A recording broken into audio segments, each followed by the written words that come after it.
वो एक बार काशी में कबीर दास जी ना दाल मंडी के पास रह करके भजन किया करते थे। तो उनके उस छोटी सी कुटिया के पास में ही ना एक वैश्यालय था। तो एक वैश्यालय बहुत सुंदर रंग महल बनाया हुआ था। सारे बड़े बड़े सेठ साहूकार उसके उस रंग महल में जाया करते थे। नाच गाना होता, सुगंध इत्र बरसता, लोग बड़े बड़े सेठ उस वैश्या के ऊपर धन लुटाते। लेकिन जब वो उस वैश्या के पास जाते थे तो बीच में कबीर दास की वो कुटिया पड़ती थी मार्ग में। अब आप मन में कुछ बुरा भाव लेके जा रहे हो, सामने आपके बड़े जन पड़ जाए, गुरुजन पड़ जाए या मंदिर पड़ जाए, तो एक पल के लिए मन में आता है ना, मलिनता आती है कि देखो मैं क्या कर रहा था, आता है ना। तो वैश्या को लगता मेरे यहाँ पर जब मेरे मित्र आते हैं, ये मेरे यार सब आते हैं, इनका मन खराब हो जाता है। तो उसने क्या किया, अपने यारों के साथ मिल करके एक षड्यंत्र रचाया कि क्यों ना हम कबीर की इस कुटिया में आग लगा दें, ये सारा काम ही खत्म हो जाए। तो उस वैश्या के कुछ यारों ने जाकर के कबीर दास की उस कुटिया में आग लगा दी। धू धू करके वो आग जो थी उसमें कुटिया में लगी। कबीर दास कुटिया के पीछे बैठ करके भजन कर रहे थे। तभी क्या हुआ कि अचानक से जोर जोर से हवा चलने लगी, और इतनी जोर जोर से वो हवा चली कि हवा का रुख बदला कि कबीर दास की कुटिया की वो आग बुझ गई। वेश्या के जाकर के रंग महल में वो आग लग गई। अब वेश्या का महल धू धू करके जलने लगा। वेश्या ने देखा ये क्या हुआ, ये तो मेरा महल जलने लगा। समझ गई कि मैंने मुझसे आज पाप कृत्य हो गया।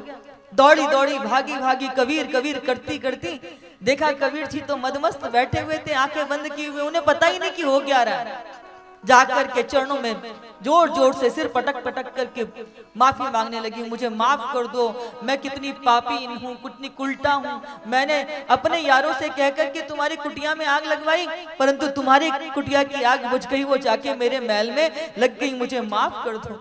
कबीर दास ने आंखें खोली, कहती है कि देवी तुम मुझसे क्यों माफी मांग रही है, ये तेरी मेरी लड़ाई नहीं है, ये तो तेरे यार और मेरे यार की लड़ाई है। देखना यह है कि यार किसका जोरदार है।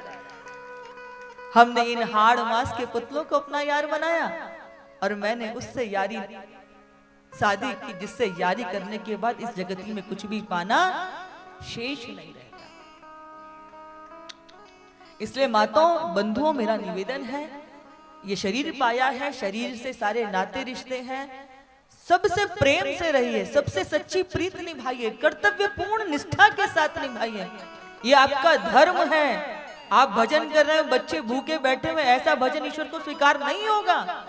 इसलिए अपना दायित्व निभाइए। आपकी जो सेवा है, पति का धर्म है अपने बच्चों को, अपनी पत्नी का सम्मान करना, उनका भरण पोषण करना। पत्नी का धर्म बनता है कि अपने बच्चों को अच्छा संस्कार दे, अपने पति को, अपने घर को संभाल के रखे। ये हमारा दायित्व है, ये कर्तव्य है, ये धर्म है। लेकिन इसके साथ साथ कुछ और भी तो जिम्मेदारी है ना। जिनकी कृपा से ये हमें जीवन मिला, उनका भजन भी तो जरूरी है ना। बिना उसके बात बनती नहीं। और बंधुओं हम सारे काम करेंगे सुबह से लेकर रात तक, दुनिया भर का सब कुछ हमें सूझता है, रुझता है, लेकिन हमसे भजन नहीं होता, हमसे भजन नहीं होता। घंटों मोबाइल में लगे रहेंगे, टीवी में लगे रहेंगे। हम सब ये करते हैं।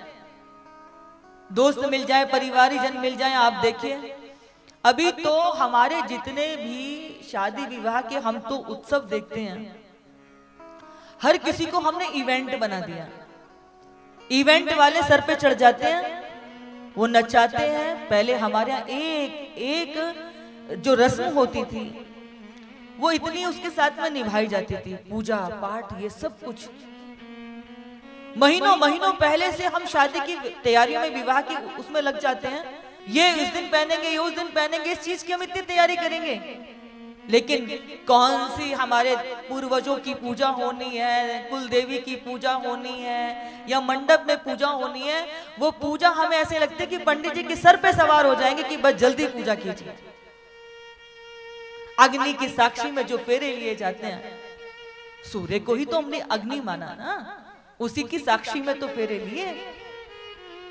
लेकिन वो हमारे लिए वो क्या है, वो बस हमारे लिए बला है।